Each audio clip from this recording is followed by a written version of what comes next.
Jau 4 gadus Briselē dzīvojošie latvieši pāris vakarus nedēļā mēro ceļu uz netālu esošajām ledus halēm, lai pēc grūtas darba nedēļas Eiropas institūciju gaiteņos trenētos hokejā.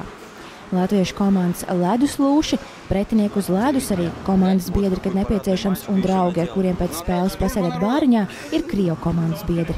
Mēs esam pārsvarā kādi 15 latvieši, un tad mums ir pievienojusies fantastiska, tāda, te varētu teikt, pat komanda, kur ir cilvēki no austrumu valstīm. Varētu pat teikt, tā ir tāda nejaušība.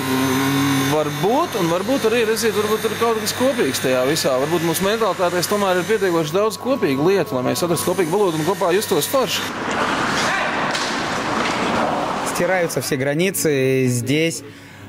Считая, допустим, взять ту же команду Russian Spirit, где играют и украинцы, и русские, и казахи, и латыши, и белорусы. То есть у нас многонациональная команда, поэтому спорт у нас вне политики.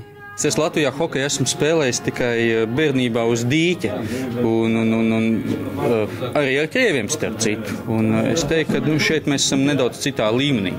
Šeit mums tomēr ir īsts slids, īsts hokeja tērps. Draudzības spēlēs un dažādos turnīros pretinieku saraksts ir spēcīgs. Ja treniņu partnerus Krievus un arī beļģus izdevies uzvarēt, tad Somijas, Čehijas un Slovākijas pieveikšana vēl ir plānā. Viena no sīvākajiem pretiniekiem – Luksemburgas latvieši. Savukārt Rīgas Dinamo spēlēs Briseles hokejisti ir aktīvi līdzjutēji. 2 reizes jau mēs organizējam braucienu ar Krievu komandas biedriem uz Rīgu, un abas reizes viņiem lieliski patika. Pēdējo reizi mēs bijām tieši pirms valsts svētkiem, pirms 18. novembra.